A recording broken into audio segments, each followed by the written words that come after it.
The most decorated lawman in 3 territories walked into Dusty Fork's only saloon on a Tuesday in the autumn of 1882, and sat down at the corner table like a man who had already decided the world owed him nothing, and he owed the world even less.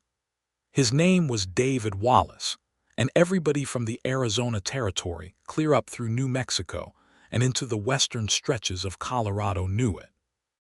They knew it the way people know the name of a storm, not because they wanted to, but because the storm had passed through their lives and left a mark they couldn't quite scrub clean. David Wallace had 7 commendations from the United States Marshal Service hanging on a wall he never looked at in a house he barely slept in. He had brought in 42 wanted men in 11 years, more than any other active marshal in the region. He had been shot 3 times, stabbed once through the shoulder, and had survived a canyon ambush that killed 2 of his deputies, men whose names he still whispered every single morning when he woke up before the sun did. He was 34 years old and he looked 50 on his worst days, which were most days. The decoration on his chest, a badge of hammered silver that the governor of the Arizona Territory had personally pinned to his shirt during a ceremony that David had tried twice to get out of attending, caught the afternoon light and threw it back into the saloon like a small act of defiance. The scar along his jawline, pale and precise as a knife cut, told a different story. The emptiness behind his gray eyes told the truest story of all. He sat at the corner table because from there he could see both doors and the staircase. He sat alone because alone was the only way he knew how to exist anymore. The chair across from him held his hat, a battered black Stetson with a sweat-darkened band and a crease that had been there since before the war with the Apache along the southern border, and the hat served its purpose beautifully. Nobody sat across from David Wallace. Nobody had in years. Martha, the saloon keeper's wife, brought him his usual without asking, black coffee and whatever the cook had on. Today it was stewed beef and cornbread that had seen better days, but David ate it without complaint because he ate everything without complaint. Eating was a function, not a pleasure. He performed it the way he performed everything, efficiently, quietly, and completely alone. The autumn of 1882 in Dusty Fork, Arizona Territory, was the kind of autumn that fooled you. The mornings were cool enough to make a man believe winter was coming, and then the afternoon would swell up hot and merciless and remind you exactly where you were, and that the desert made no promises to anybody. The town itself was the kind of place that existed because it had to. There was a railroad junction 8 miles east, a silver mine 12 miles north, and enough people passing through that someone had thought it worth planting a general store, a livery, a doctor's office, and the saloon all along the same dusty stretch of road that called itself Main Street without any apparent irony. David had been stationed in Dusty Fork for 3 months, tracking a counterfeiting operation that had tentacles stretching from Tucson to Denver. He had identified 4 of the 5 men responsible. The 5th was somewhere in the area, and David had learned long ago that patience was the sharpest weapon a man could carry. So he sat, and he ate alone, and every person in that saloon gave him the respectful distance that his reputation commanded and his bearing enforced. That was the state of things when Nellie Thatcher walked in. She came through the front doors of the Dusty Fork Saloon at 3:15 in the afternoon carrying a carpetbag that had been repaired so many times it was more patch than original fabric, and she walked with the kind of purposeful stride that suggested she knew exactly where she was going even when she very clearly did not. She stopped just inside the doors and looked around with dark eyes that took the room in quickly and without drama. She was 26 years old, though she could have been older or younger depending on the moment. There was something timeless about her face, strong bones, a mouth that looked like it was used to saying difficult things, dark hair pinned up under a travel-worn hat with a single wilted ribbon. Her dress was gray wool, practical and dusty from the road, and her boots were good boots, the kind of boots a person who walked a great deal chose carefully. She had arrived on the afternoon stage from Flagstaff. She had no family in Dusty Fork. She had a letter of reference from a schoolteacher in Flagstaff in her carpetbag, and a determination in her chest that had been tested severely over the past 6 months and had not quite broken, though it had come close. Nellie Thatcher's husband, Robert Thatcher, had died of consumption in February, 8 months prior. He had been a good man and a poor provider, and he had left her with nothing except a small debt to his doctor and a knowledge of accounting she had taught herself from his business ledgers during the years she had tried to help him keep his dry goods store from failing. The store had failed. Robert had died. And Nellie had spent 8 months in Flagstaff taking in laundry and teaching arithmetic to the mine foreman's children before she had heard, through the minister's wife, that the general store in Dusty Fork needed someone who could keep books. She had not asked for much from life and had received even less, but she had never developed the habit of self-pity.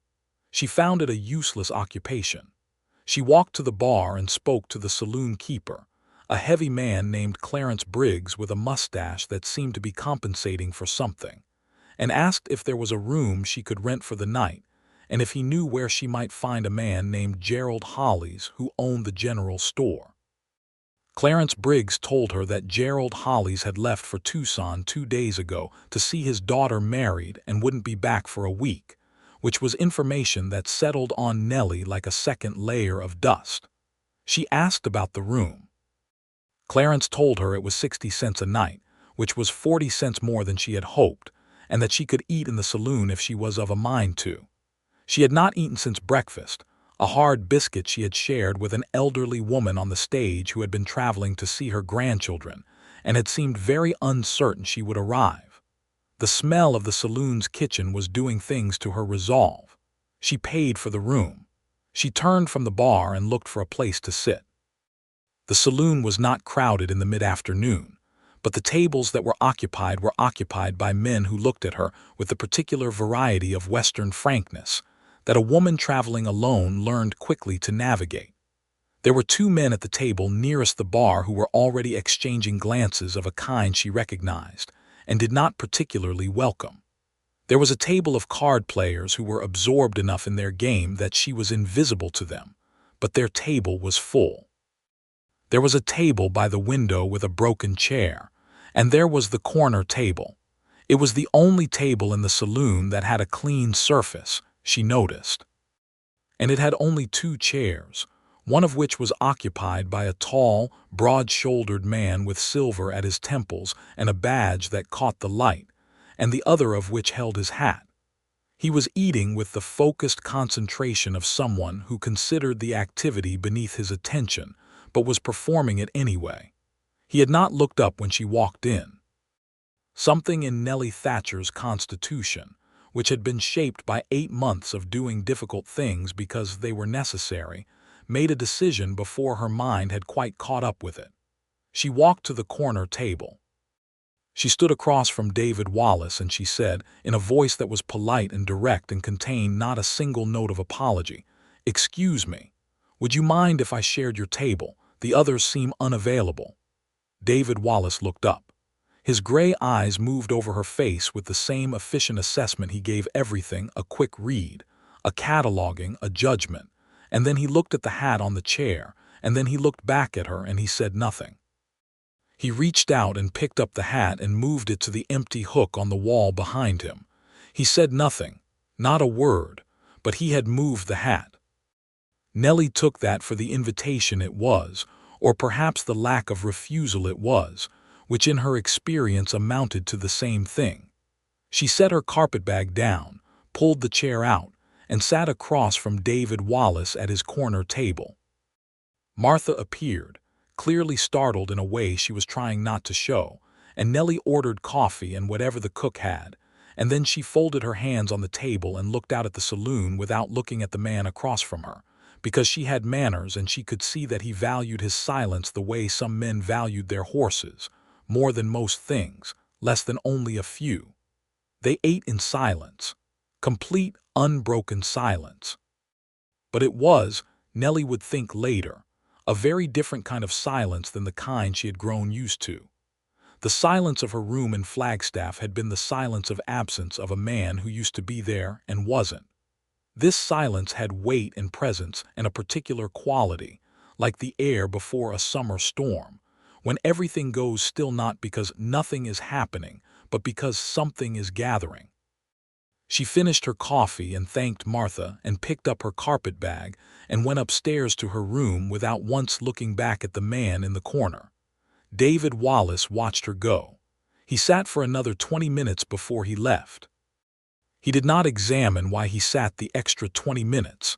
He put his hat on and walked out into the cooling afternoon and made his rounds, and the town was as it always was, and the evening came down over the desert like a curtain, slow and purple and immense. That night he lay on his cot in the room at the back of the marshal's office and stared at the ceiling and thought about the woman with the wilted ribbon on her hat and the voice that made no apology for itself. And he told himself he was not thinking about her, and went on not thinking about her for a considerable length of time before he finally fell asleep.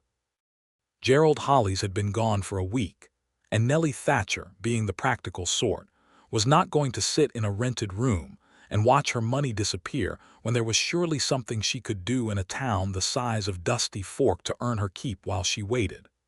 She went to the general store on Wednesday morning and introduced herself to Hollies' assistant, a young man named Bart who was 19 and deeply overwhelmed by inventory. She spent 3 hours helping him straighten the ledger without being asked and without accepting payment, which she explained to Bart was not charity, but rather an investment in her own reputation, which she intended to establish in this town, and therefore intended to establish correctly. Bart stared at her for a moment, and then nodded and showed her where the second set of ledgers were hidden. The ones that he was increasingly suspicious did not match the first set. Nellie looked at both sets of ledgers for 30 minutes and then set them down carefully on the counter and said, "Bart, who else has access to these books?" Bart scratched his neck. "Just me and Mr. Hollies, ma'am, and Mr. Crenshaw." "Who is Mr. Crenshaw?" "He supplies us. Comes through about once a month with a wagon out of Tucson." Nellie looked at the ledgers again. The discrepancies were not enormous. They were, in fact, precise in the way that only deliberate manipulation could achieve.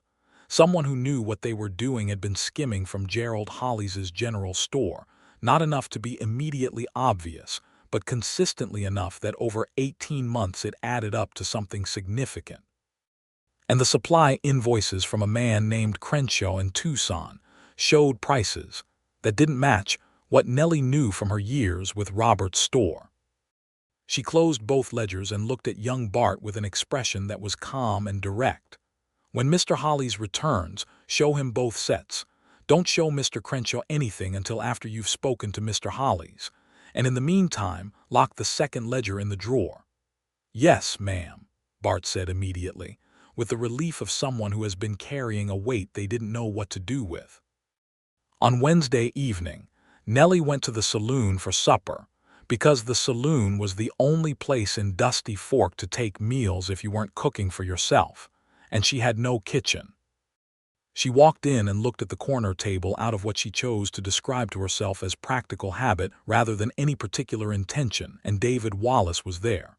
The same table, the same chair, the same badge catching the same quality of evening light. His hat was on the chair across from him. She stood at the entrance for perhaps 3 seconds longer than was strictly necessary. Then she walked to the corner table and said, "Good evening. Do you mind?" David Wallace looked up. He looked at her, he looked at the hat.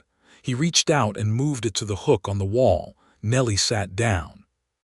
Martha came over with the coffee before Nellie had even settled, and there was something in the way Martha moved quickly, without being asked, with a particular attention to the 2 cups on the corner table, that suggested Martha had not seen this particular arrangement before and found it worthy of note.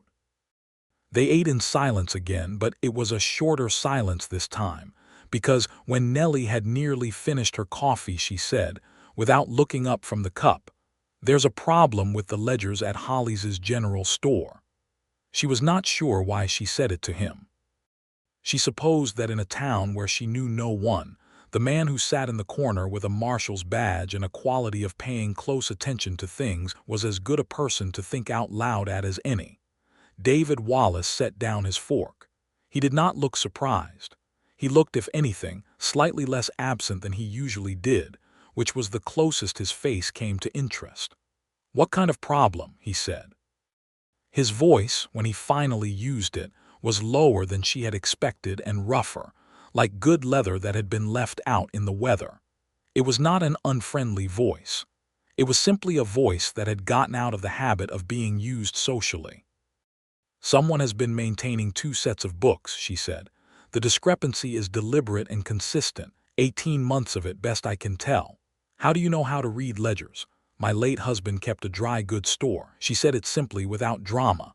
"I kept the books because he was better at talking to people than at numbers." David was quiet for a moment. "Holly's no. He's in Tucson. He'll be back in 5 days or so."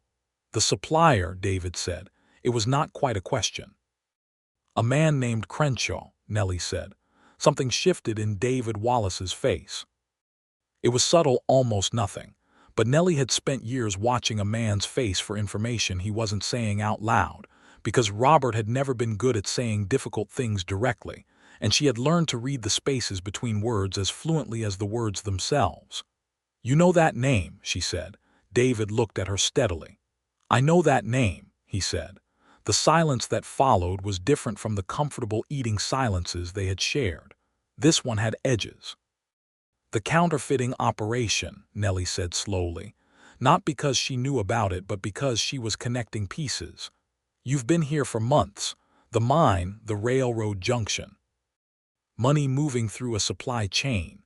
David Wallace studied her for a long moment. "You're sharp," he said. "My mother called it being difficult," Nellie said. "It depends on who you ask." Something happened in the corners of David Wallace's mouth. It was not quite a smile, but it was the shadow of what a smile might look like if a smile decided to attempt that face after a very long absence. "Don't touch the ledgers again," he said. "Don't go back to the store when Crenshaw's there. If Holly's comes back and Crenshaw comes through at the same time, I need to know immediately." "All right," Nellie said. "Do you understand what I'm telling you?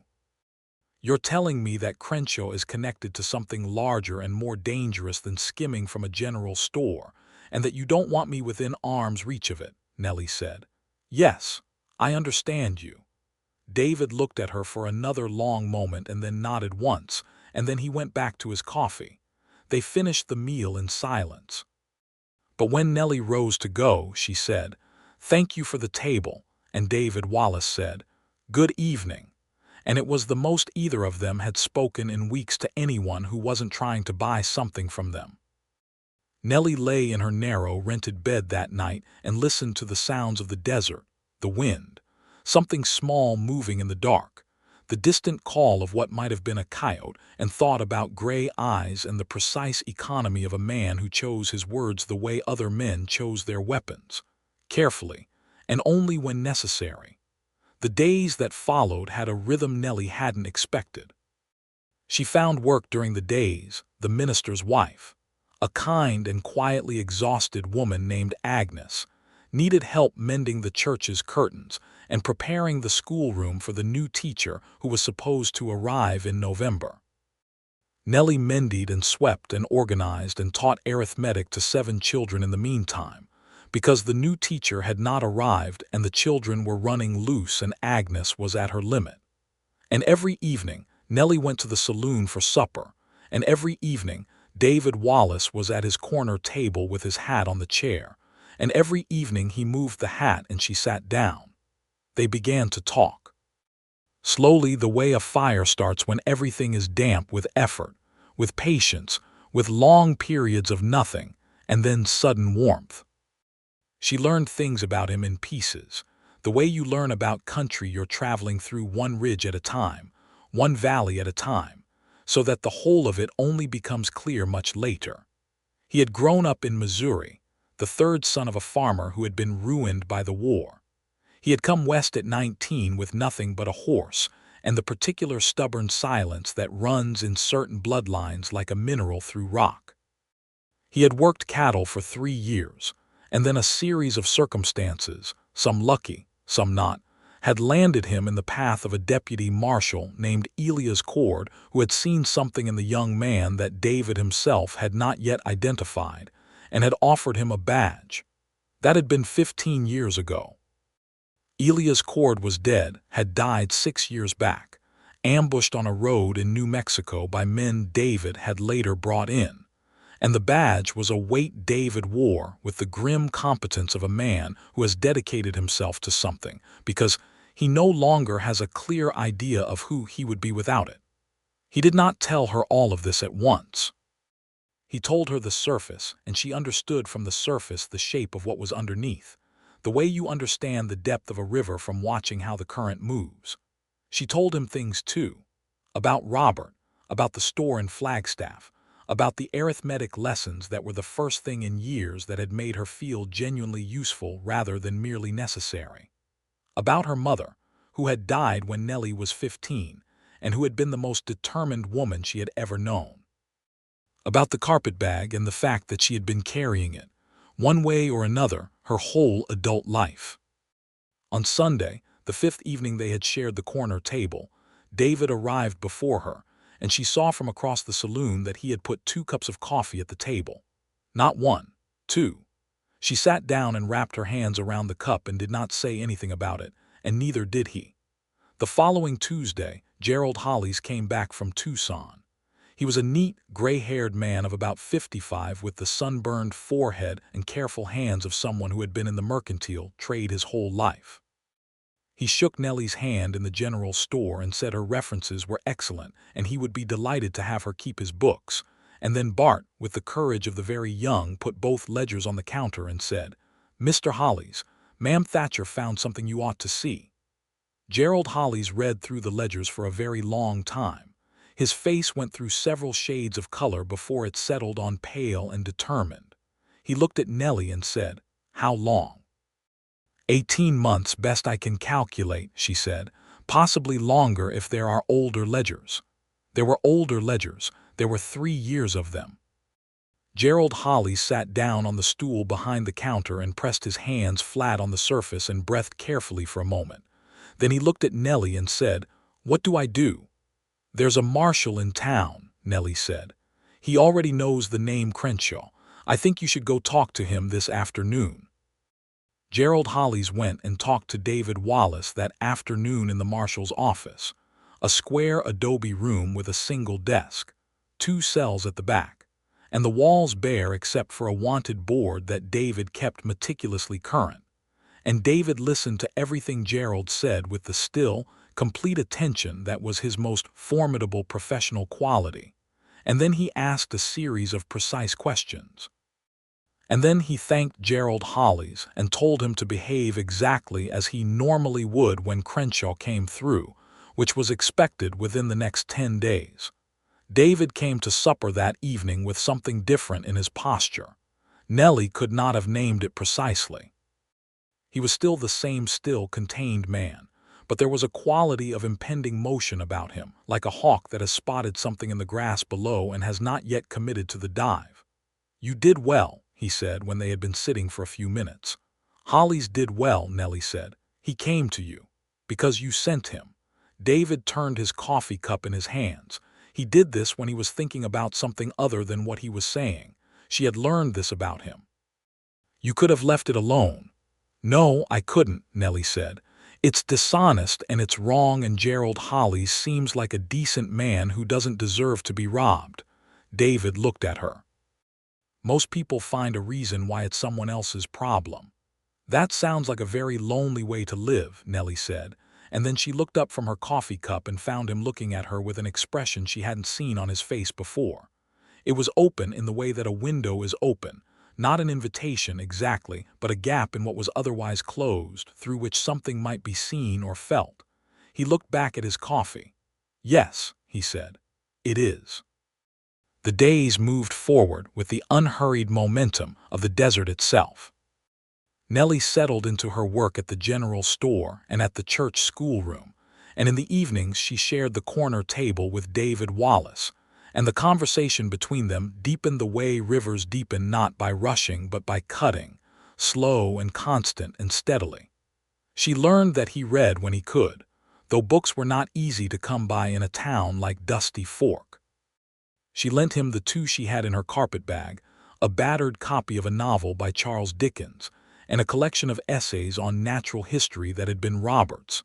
And the next evening he set both on the table and said, "The essays are better than the novel, but the novel is more honest about people," which was such a precise and unexpected observation that she laughed, and the sound of her laughing in the corner of the saloon made Martha look over with an expression of pure astonishment. She learned that he had a small, dry sense of humor that he deployed rarely and with perfect timing, like a man who has exactly enough ammunition and intends to use every bullet well.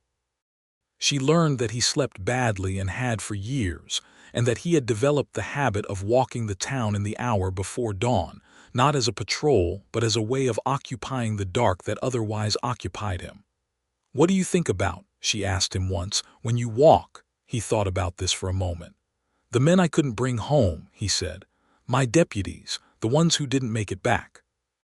She didn't say "I'm sorry," because she could tell that "I'm sorry" was a phrase he had heard so many times it had worn smooth and lost its meaning. She said, "What were their names?" He looked at her as if she had said something unexpected. Then quietly he said, "Thomas Reese, Augustin Sandoval. They died in New Mexico Canyon 6 years back." "Tell me something about them," she said. David was quiet for a long moment. Then he said, "Reese could not cook worth a damn, but he tried every single time. Made a stew once that I'm pretty sure killed the camp dog. Sandoval had 3 daughters, and he carried their photographs everywhere and showed them to everybody whether they wanted to see them or not." He stopped. He turned his coffee cup. "They sound like they were good men," Nellie said. "They were," he said. And he breathed out slowly, and something in the set of his shoulders loosened by the smallest degree, as if saying their names and having someone ask about them as people rather than as losses had released something. She did not push further. She let the names sit in the air between them where they belonged. Crenshaw arrived on a Thursday, 11 days after Gerald Holly's returned from Tucson. He came with his wagon and 2 men who drove it, and he went to the general store as usual. And Gerald Holly shook his hand and behaved so normally that Nellie, watching from behind the curtain of the storeroom where she was supposedly doing inventory, was impressed by the older man's steadiness. David had positioned a deputy, a young man named Pete Havorson, who had arrived in Dusty Fork 2 days before specifically for this purpose, across the street in the livery, and David himself came to the store under the pretense of buying lamp oil, which he did not need, and they both knew it. Crenshaw was a man of about 40 with a broad, pleasant face and the careful manners of someone who had learned that charm was a professional tool.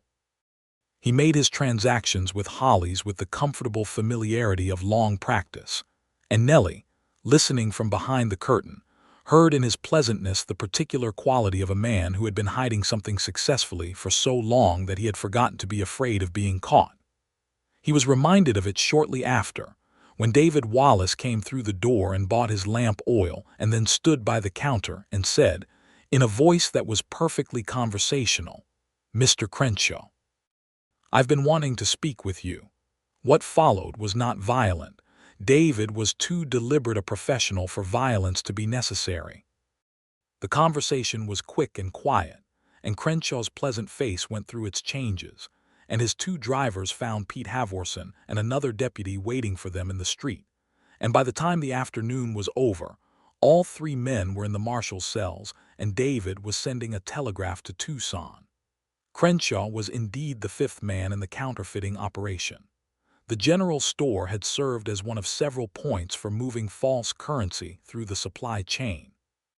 The arrest closed the circuit that David had been patiently assembling for 3 months. That evening at supper, David sat at the corner table and Nellie sat across from him, and there was something settled in the room between them, the way the air settles after a storm has finally broken. "It's done," she said. "The Tucson marshals will take them tomorrow," he said. "Hollies will recover most of what was taken over time through the courts." "Good," Nellie said. She looked at his face. In the evening lamplight of the saloon, the scar along his jaw was more pronounced, and the lines at the corners of his eyes, and the silver in his dark hair. He looked like a man who had been in service to something hard and unyielding for a very long time and had made his peace with the cost of it, though not without grief. "What do you do now?" she asked. "You were here for the case." Something shifted in his expression. It was quiet and careful, like a man placing his foot on uncertain ground. "My assignment was Dusty Fork as long as the investigation required," he said. "The marshal's office in Tucson will reassign me." "And you'll go wherever they reassign you," Nellie said. "That's the work." She nodded and looked at her coffee. There was something in her chest that she took careful note of and chose not to name yet, because naming things before you understood them fully was a habit she had tried to break. "Do you ever think about doing something else?" she asked. The question settled between them. David looked at the coffee cup. He looked at his hands. He looked out at the saloon where the evening crowd was beginning to fill in around them, loud and ordinary and completely irrelevant. "Not in a long time," he said. "There were years when I couldn't imagine anything else." Now he stopped. He turned the cup. "Now I'm not sure whether that's because it's what I'm meant for or because I've done it so long I've forgotten there are other things." "That's different from not thinking about it," Nellie said gently. He looked at her. In the lamplight his gray eyes were not cold. She had thought, the first time she sat across from him, that the grayness was coldness. She understood now that it was depth. Like the gray of deep water, which is not cold because it is empty but because it is full of pressure, full of weight, full of everything that has sunk into it and settled there. "Yes," he said, "it is different." They were quiet for a moment that stretched in a direction neither of them had anticipated.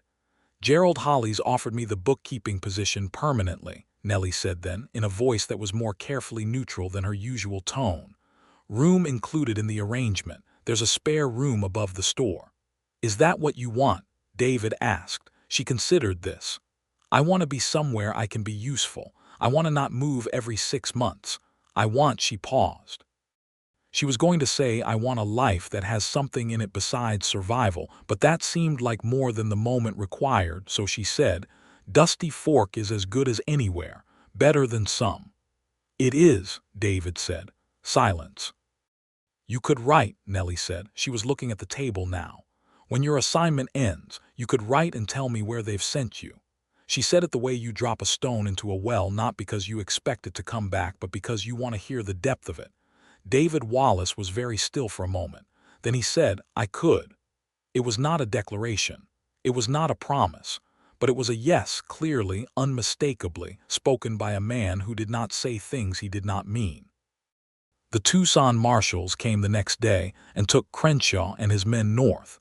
And David spent 3 days writing his report in the marshal's office and sending telegraphs back and forth to his superiors. The reassignment came on a Saturday afternoon.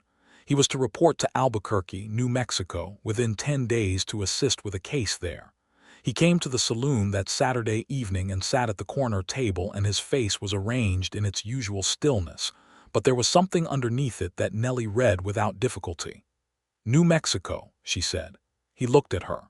"How did you have the look of a man who has been told something he's not sure how to feel about," she said. He was quiet for a moment. Then, Albuquerque, 10 days. 10 days felt to Nellie like both a great deal of time and no time at all. She looked at the table and said nothing, and he looked at the table and said nothing, and between them the silence had a different texture now, not the comfortable weight of shared quiet, but something more urgent, pressing like water rising against a dam. "Nellie," he said. It was the first time he had used her given name. She looked up. "I'm not—" He stopped, started again. "I am not good at this, at any of this. I've been alone long enough that I'm not sure I remember how to be otherwise." "I know," she said. "I don't want to make you a promise I can't keep." "I haven't asked you to promise anything," she said. She kept her voice steady. She was good at steady. It was one of the things she had built of herself over the years. "No," he said. "You haven't." He looked at his hands on the table. "That might be worse." She understood what he meant. A demand would be easier than this, easier than the open-endedness of someone who had made room at the table and then waited without demanding to know if you intended to fill it. "David," she said, and his name in her mouth felt like a thing she had been holding for a while and was only now setting down carefully on the surface between them. "I am not asking you to give up the work. I am not asking you to be someone different from who you are. I'm just," she breathed, "I would like to know you longer than 10 days. He looked at her. The lamplight caught the gray of his eyes and she could see in them clearly the thing he had been carrying so long it had become part of his posture, the loneliness. Not the chosen aloneness of a private man, but the real, deep, structural loneliness of someone who has lost the habit of being known. "The work takes me where it takes me," he said. "I know. New Mexico, Colorado, wherever they need. I know. That's not a life I can ask anyone to." "David," she said quietly, and he stopped. "You haven't asked me anything. I am sitting here at this table by my own choice, as I have every evening for 3 weeks, and I would like to go on sitting here by my own choice, wherever here happens to be. I'm not waiting for you to invite me. I'm telling you that I would like to know you if you would like to be known." The silence that followed was the longest they had shared at the table, longer than the first night, when she had sat across from him and he had said nothing and they had eaten and not spoken at all. That silence had been empty. This one was so full it was difficult to breathe around. Then David Wallace said, very quietly, "I would like that very much." The 10 days moved, as time does when it is being watched, with deliberate slowness and then in a sudden rush. They spent them talking in the evenings, and on Wednesday afternoon David walked her around the edge of town to where the desert opened up in its full autumn display. The saguaros tall and still against the declining light, the distant mountains layered in purple and copper, the sky going down in stages from pale blue to gold to rose, and Nellie stood beside him in the cooling air and felt the exact quality of his presence beside her, the contained and serious solidity of him, and understood that she had stopped pretending this was anything other than what it was. On Thursday evening, he showed her the wanted board in the marshal's office, which was an odd thing to show a woman you were becoming close to, but which she understood was his way of showing her the work, the reality of it, the stakes of it, the 10-day estimates and the fugitive descriptions, and the detailed geographic notes he kept in a hand so precise, it was nearly mechanical. He showed her because she had asked him to show her, because she had understood instinctively that asking him to keep the work separate from the knowing of him was asking him to be less than whole. "Does it ever get easier?" she asked, looking at the board. "No," he said, "but it gets clearer. You get better at knowing what you're doing and why." Is that enough? He thought about it. Genuinely thought the way he thought about everything, turning it over, looking at the back of it. "It has been," he said. "I don't know if it will go on being." She looked at him steadily. What would change that? He was very still. Then he looked at her and she saw it again, that gap in the window, the light through the gap. He said, "I'm beginning to think you might." She did not blush and she did not look away. She had spent a long time with a good man she loved who could not quite see her clearly, and she had no interest in deflecting the experience of being seen. She held his gaze and said, "I'm beginning to think the same." He reached out and his hand covered hers on the desk between them, and it was such a simple thing, such a quiet and careful thing, that it felt more significant than anything loud or dramatic would have. His hand was large and calloused and warm, and her hand was work-worn and steady, and they stayed like that for a moment without either of them moving. Then he said, very quietly, "I don't want to leave on the 8th. "Then we'll make the most of the time before the 8th, Nellie said practically, though her heart was doing something complicated behind her ribs. "And you'll write when you get to Albuquerque. And I'll write back, and we'll see what sort of thing this turns out to be." He looked at her for another moment. Then the corners of his mouth did that thing, that almost not quite a smile that she had catalogued carefully on the first evening, and this time it went further. This time it was a full and genuine smile, and it changed his face so completely that she almost laughed with the surprise of it, the way a room looks different when someone opens a window and lets the light in. "That is a remarkably sensible way to approach this," he said. "I have been told I am remarkably sensible," she said. "It is sometimes offered as a criticism." "Not from me," he said. He left on the 8th. He stood at the stage with his saddlebag and his hat and his rifle in its scabbard, and Nellie stood on the step of the general store across the road, because she was not going to be the woman who cried at a departure she had told herself she was prepared for, and she was mostly succeeding. He looked across the street at her and she looked at him, and then he crossed the street and stood in front of her and said, in a voice intended for her alone, "I will write." "I know," she said. He reached out and tucked a strand of her hair that the morning wind had loosened back behind her ear, with a careful tenderness that was so different from the contained, careful man she had first seen that it made her throat tight. Then he put his hat on and walked back to the stage and got in, and the stage moved and was gone, and the dust it raised settled slowly in the pale autumn morning. Nellie went inside and opened the store and began the day's inventory.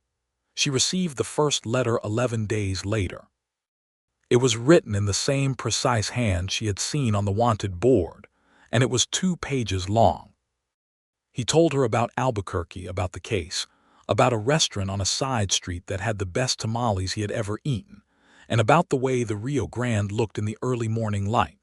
He said almost nothing directly personal except for the last paragraph, which said, "I think about the table in the corner of Briggs' saloon more than I have any reason to, and I find myself sitting in corners of things and waiting for someone who isn't there." She wrote back 4 pages.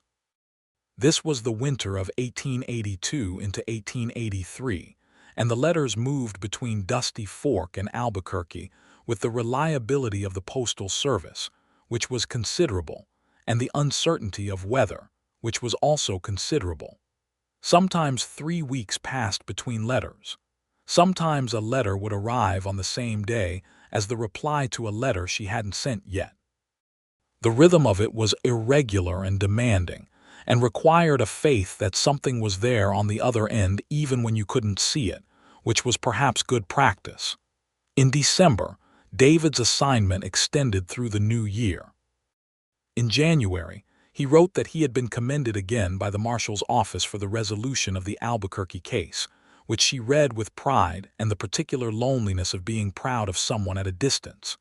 In February, on a day when the desert around Dusty Fork was doing its brief, strange winter performance, clear and cold and smelling of something sharp and clean, a letter arrived that was different from the others. It was not longer. It was in the same hand. But something in its construction had changed. She read it at the counter of the general store on her lunch hour, and read it again when she got to the part that said, "I have been offered a position in the Territorial Administration in Tucson. It would be a desk position, still law, still marshal's work, but centrally based. Supervisory. I have turned down the last 3 offers of this kind in the past 5 years for reasons that seemed sufficient at the time. I am looking at this one differently, and I am not entirely certain why, except that I think you know why, and I would like very much to discuss it with you in person rather than in a letter, if you are willing to receive a visitor in Dusty Fork in March." Nellie set the letter down on the counter and looked at the empty store for a moment. Bart was out making a delivery. The sun was coming through the window and falling across the neat columns of her ledger in a bar of winter light. She picked up the letter and read it once more. Then she took out her writing paper and wrote, "David, come in March. I will be at the corner table." He came in March.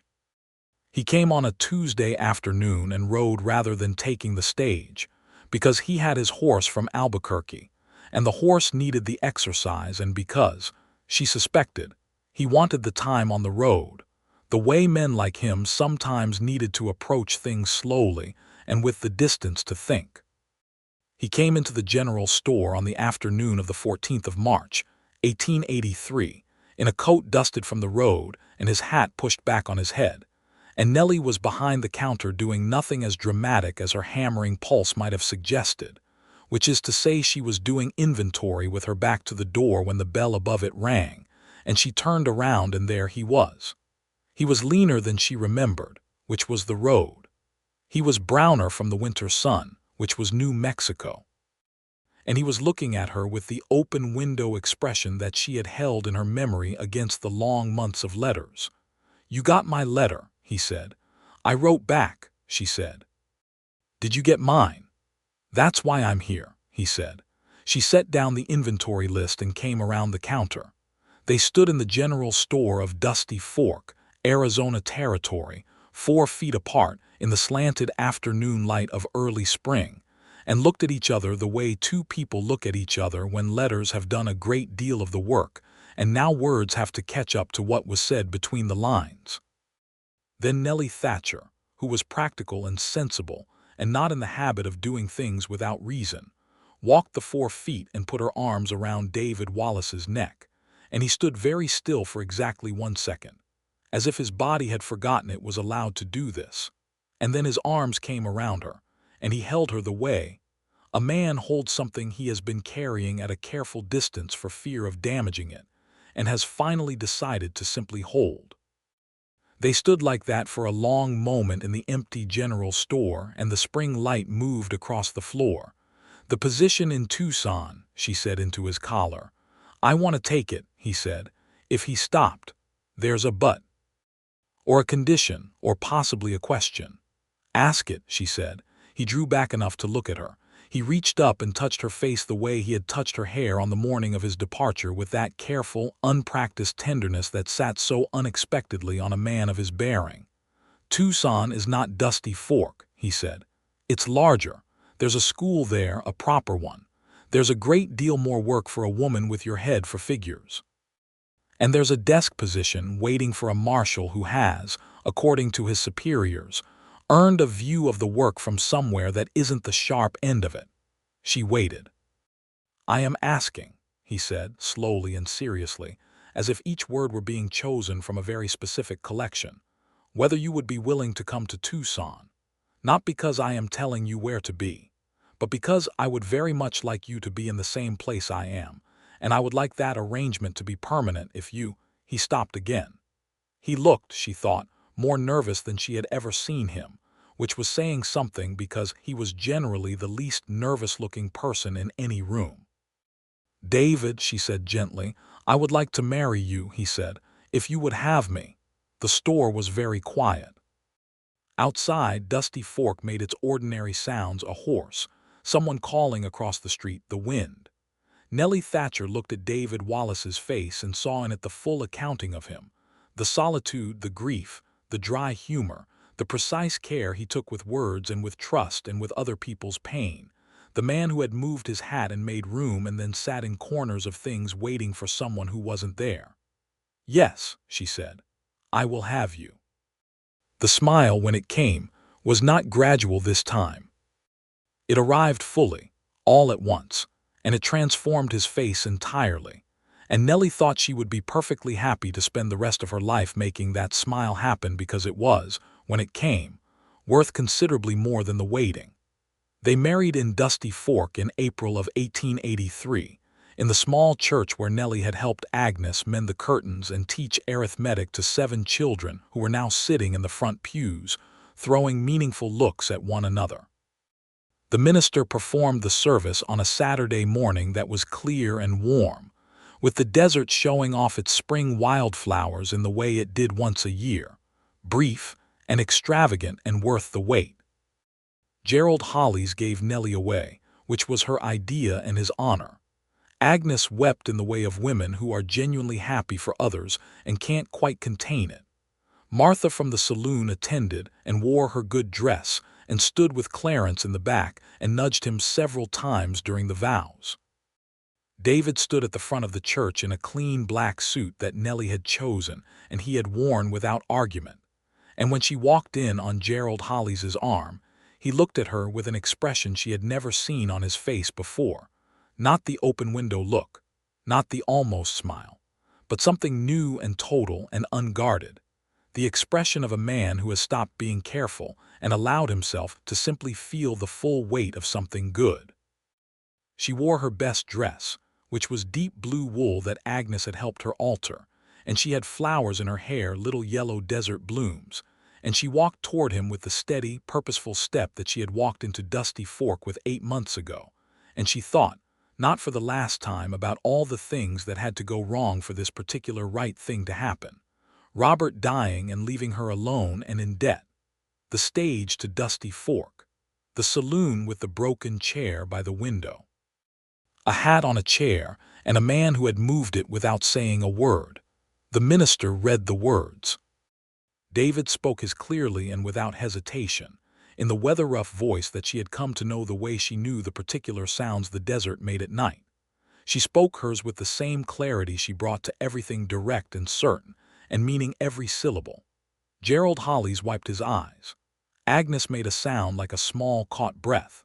Bart, the store assistant, stood in the back looking simultaneously proud and thoroughly confused about why he felt proud, as 19-year-olds at weddings often do. They moved to Tucson in May. The city was, as David had said, larger.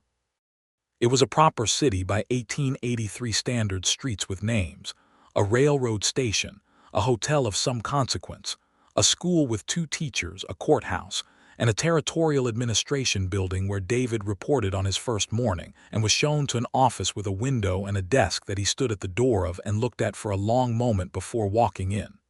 Nellie watched him walk into the office and she thought, this is where a man comes to after 15 years. Not an ending, a landing. They rented a house on a side street 3 blocks from the marshal's office. It was a simple house, adobe, with a small walled garden in back where Nellie planted things with the speculative enthusiasm of a woman who has spent years in rented rooms without a patch of earth to her name. There was a kitchen and a sitting room and a bedroom, and a spare room that sat empty for the first few months while they settled into the arrangement of being 2 people in a shared space, which required negotiation and patience and the periodic willingness to be wrong, and both of them, fortunately, possessed all 3 things. David came home in the evenings. This was, for the first weeks, something so particular in its meaning that Nellie had to adjust to it the way you adjust to a new quality of light, consciously at first, then without thinking. He came home in the evenings and they ate supper at their own table and talked about the day, and it was ordinary in the way that extraordinary things sometimes settle into ordinariness when they have been chosen carefully and with full intent. His work in the territorial administration was different from the field work. He supervised, advised, reviewed cases, trained younger deputies. He was better at it than he had expected, which surprised him, and not surprised Nellie at all, because she had understood from the beginning that the quality he brought to the work was not the physicality of the field but the precision of his thinking, and that translated well to a desk. He was restless occasionally. She could tell by the way he walked through the house on certain evenings, covering the rooms with a long, contained stride like a man accustomed to more ground. On those evenings she suggested walks, which became a habit, evening walks through Tucson after supper, through the wider streets and toward the edge of town where the desert began, where the light went down in its layered colors and the air smelled of sage and distance. They talked on those walks. They had always talked, but the conversations deepened with time and proximity and the specific intimacy of a shared life. He told her things he had not told anyone, about the ambush in New Mexico, about Reese and Sandoval, about the particular guilt of a man who walks out of something that his companions did not, and the way that guilt had shaped the 15 years after. She listened without rushing him, without trying to fix it, because she understood that some things did not need fixing. They needed only to be heard. She told him about her marriage to Robert, about the good of it, which was real, and the difficulty of it, which was also real, and the particular grief of losing someone and also grieving the life you had not quite had with them, the version of things that had never fully arrived. He listened with the same quality of attention he brought to everything, complete and still and without judgment. They built the habit of honesty between them the way you build a house, foundation first, then walls, then roof, each piece resting on the last. It was not always comfortable. Honesty rarely is, but it was solid. In the late summer of 1883, Nellie began keeping books for two of Tucson's businesses, a hardware supply company and a physician's practice, in addition to managing the household accounts with the same exacting precision she brought to everything. She had a reputation in Tucson within 6 months as the sharpest figures person in the city, which was a reputation she wore with quiet satisfaction. She also taught arithmetic at the school on Tuesdays and Thursdays, at the school director's request, because the second teacher had left to get married and the director was desperate. She taught it the same way she had taught the 7 children in Dusty Fork, directly, without condescension, with the firm expectation that children were capable of understanding things if you explained them clearly enough. In November of 1883, she told David she was pregnant. She told him in the kitchen, on a Tuesday morning, very simply, because she was not a woman who ornamented difficult or significant things unnecessarily.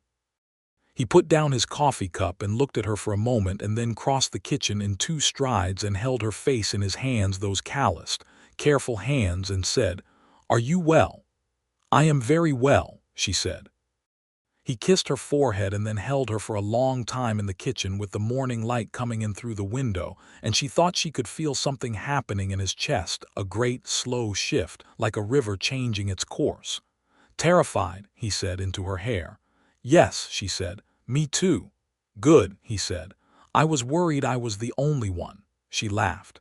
He did too.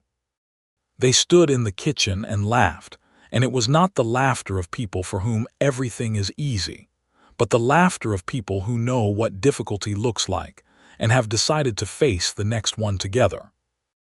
Their son was born in July of 1884, on a night when the desert summer was doing its most oppressive work, and the adobe house held the heat in a way that made Nellie have significant thoughts about the intelligence of the people who had settled the Arizona territory. The doctor came, and Agnes, who had moved to Tucson 3 months earlier to be near her sister, sat with Nellie through the long night and held her hand and told her stories in a low, steady voice to give her something to fix her attention on. David sat in the hallway for the entire labor, not pacing, just sitting, completely still, with his hands on his knees, in the precise stillness that was his most fundamental quality. The baby came in the early hours before dawn, healthy and furious about it, in the manner of people who have strong opinions from the beginning. Nellie held him and looked at his red, indignant face, and Agnes leaned in and said, "He looks like a man who has already decided things," which was such an accurate observation that it made Nellie laugh, exhausted and exhilarated, through the sting of tears. David came in and sat on the edge of the bed and looked at his son, and his face was completely open, the window not just ajar but flung wide, every careful reserve entirely gone. He reached out and touched the baby's fist with one finger, and the baby gripped it with the sudden, complete grip of the newly born, and David Wallace made a sound that Nellie had never heard from him before, a short, helpless exhale, as if something had just arrived in his chest that he had no armor against and no intention of building any. "What do you want to call him?" she asked. David thought for a moment. "James," he said. "After my father." He paused. "If that's all right." "James is a good name," Nellie said, "and we'll call him something with some fire in it for when he makes up his mind about things." She looked at the baby's face. "Which will be often." "James Thomas," David said quietly. She looked at him. "Thomas, after Reese?" "Yes," she said. "James Thomas Wallace." He looked at her, and the open expression in his face went even further, if such a thing was possible, into something that did not have a word for it in English or possibly any other language: gratitude and love, and the particular grief that comes with love that is large enough to hold the dead as well as the living. James Thomas Wallace grew with the willful determination of his parents, taking his father's stillness and his mother's sharpness, and combining them in ways that surprised everyone who met him. He was a quiet child who thought carefully before speaking, which his father recognized, and who then said exactly what he meant without softening it, which his mother recognized, and who had a remarkable head for patterns and numbers that made both parents look at each other across the supper table with the expression of people who have produced something they are not entirely sure they can keep up with. David's work in the territorial administration continued to evolve. By 1885, he had been appointed Deputy Territorial Marshal, a senior position in the administration of law across the Arizona Territory, and this came with the 7th commendation added to the 6th that already hung on the wall of his office, in a frame Nellie had bought and hung without telling him. He came home on the evening of the ceremony and looked at the frame on the wall and then at her and said, "You put them up." "They were in a box," she said. "In the closet. They should be seen." By who? By James when he's old enough to understand what they mean. By the people who come to the office. By you when you need reminding. She folded her hands. They represent the work, David. The work is worth being seen. He looked at the frame for a long moment. He looked at the 7 commendations for bravery, for case resolution, for leadership, for service, the documentary history of 15 years of a man who had given himself completely to something at significant personal cost. "All right," he said.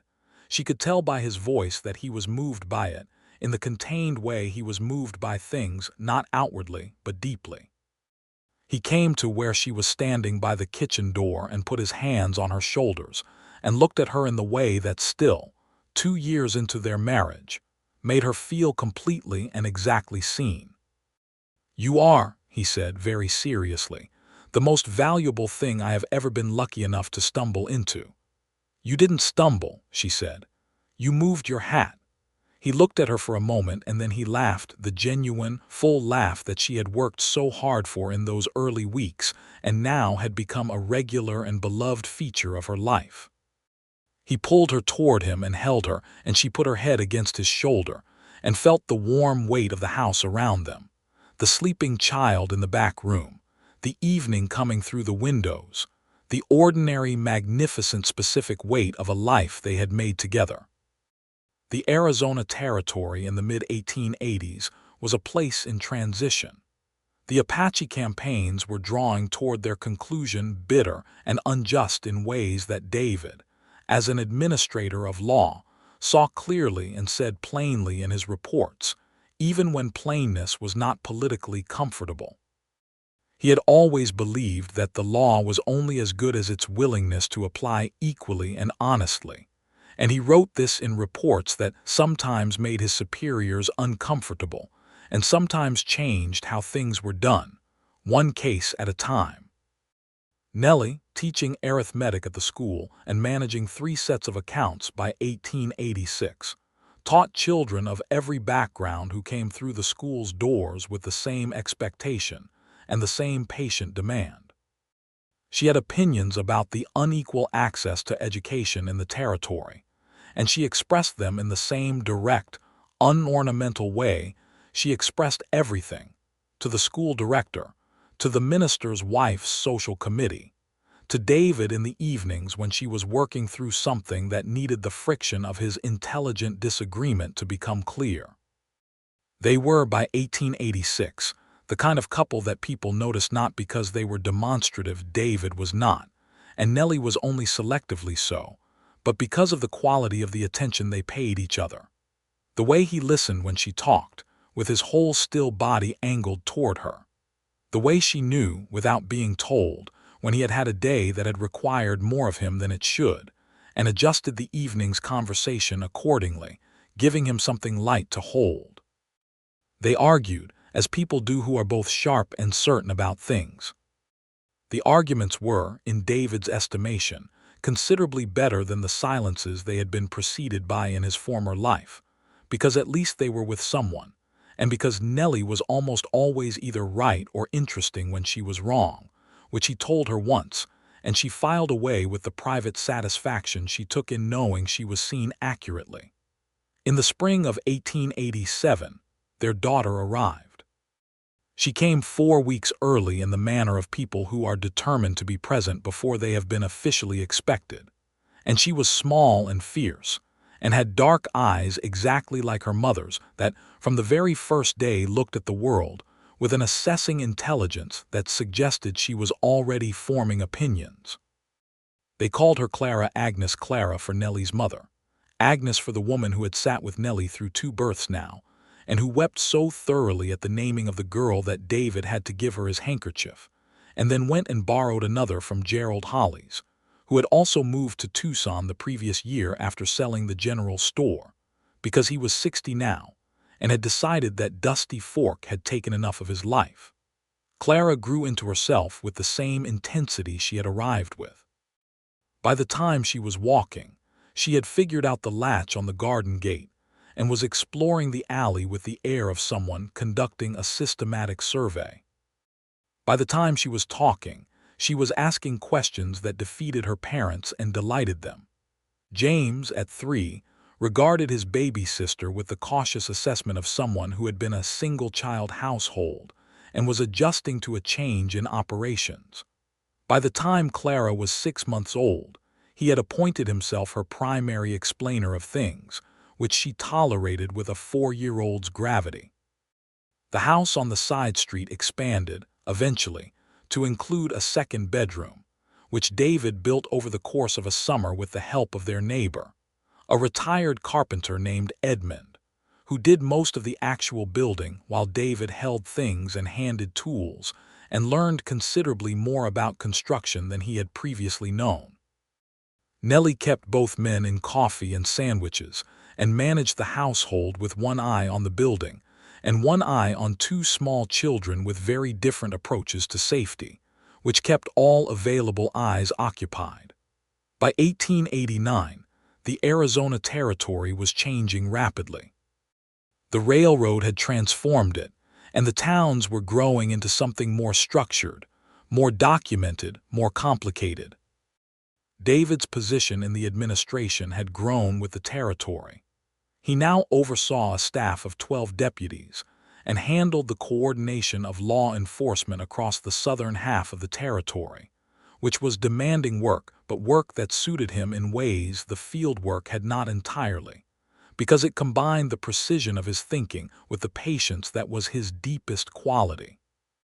He had also, over the years, become something of a mentor to the younger deputies in ways he had not anticipated and had not sought, but that had accumulated naturally, the way things do when a person is genuinely good at something.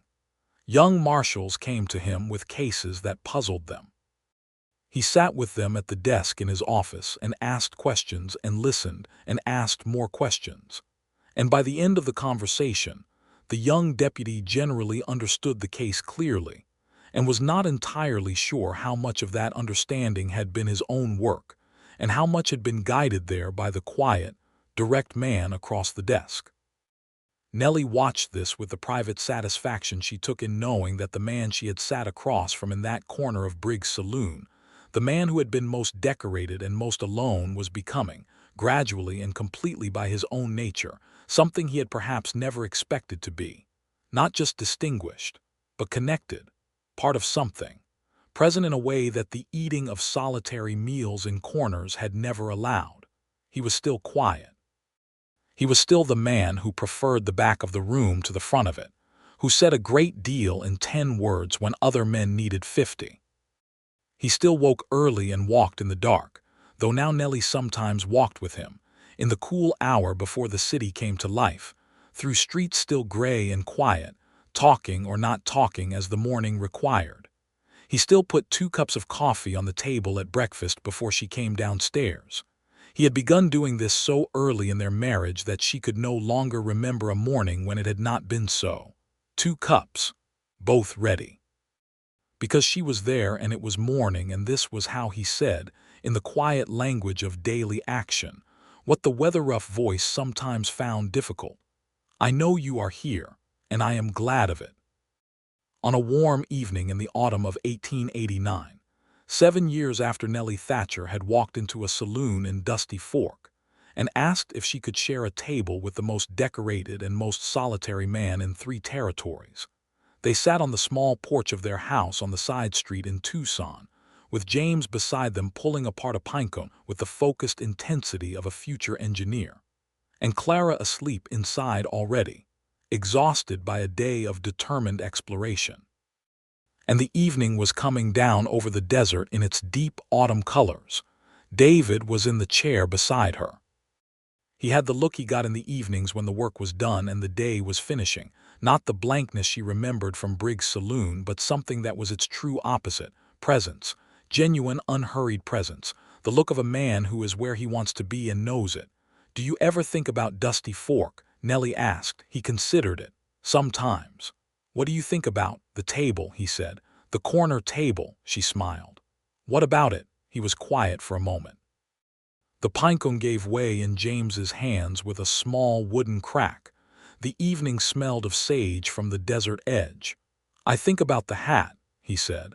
"I think about the moment before I moved it." He turned to look at her. In the evening light, the scar along his jaw was pale and precise. The gray at his temples was deeper than it had been in Dusty Fork, and the eyes, the deep gray eyes she had once mistaken for coldness, were entirely, unmistakably warm.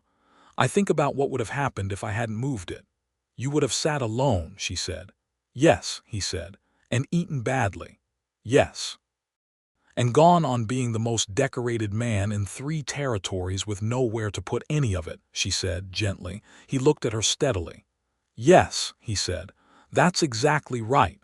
James looked up from the pinecone.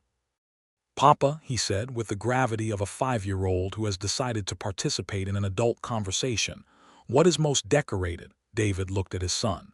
"It means people gave me medals for doing my job." "Why?" James asked. "Because I did it a lot," David said. James considered this. "Do you get medals for eating?" "No."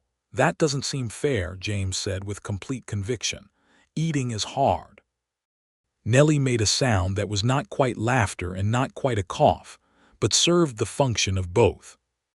David looked at his son for a moment and then looked at Nellie with an expression of such genuine happiness that she had to look away for a moment, because there were some things even she could not receive without being moved. "He has your logic," David said. "He has your stubbornness," she returned. "He has both," they said at the same time, in the comfortable overlap of 2 people who have been finishing each other's thoughts for long enough that it no longer surprises either of them. James went back to the pinecone. The evening deepened. Inside the house, Clara made a small sound in her sleep and was quiet again. Nellie reached across the space between the chairs and found David's hand, and he turned his hand over and held hers without looking away from the evening sky. And they sat like that as the stars began to come out over the Arizona territory one by one, the way good things come slowly, and then all at once, until you cannot imagine the sky without them. Gerald Hollies came to supper the following Sunday, as he often did, and brought a bottle of wine he had no particular business affording on his retired merchant's income, and that he brought anyway because he said a man who couldn't celebrate the things worth celebrating hadn't been paying attention. Agnes came too, and they sat around the table that was too large for 4 adults on most days, but was exactly right for the Sundays when people filled it. And James sat between Gerald and David and told them extensively about the pinecone, and Clara sat in Agnes's lap and regarded the assembled company with her dark, assessing eyes. After supper, when the children were in bed and the adults sat with the remnants of Gerald's wine and the evening coming through the open window, Gerald said, "I heard from Bart last week. He's opened his own store in Flagstaff." "Good for him," Nellie said warmly. "He had the sense for it.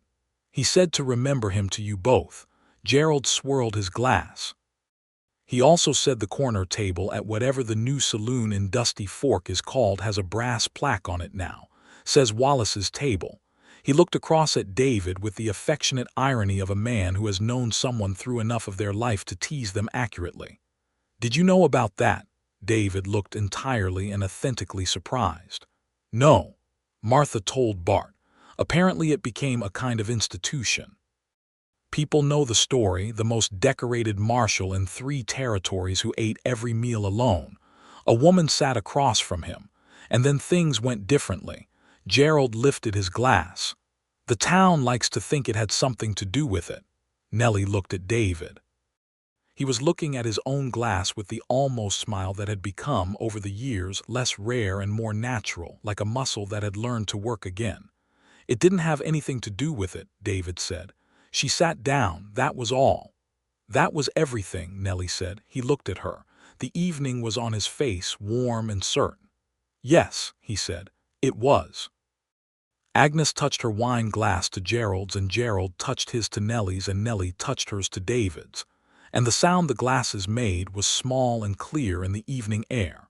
And the house held them all in the specific warmth of a place that has been made into a home by people who chose each other deliberately, and have gone on choosing, day after day, in all the ordinary and extraordinary ways that choosing takes.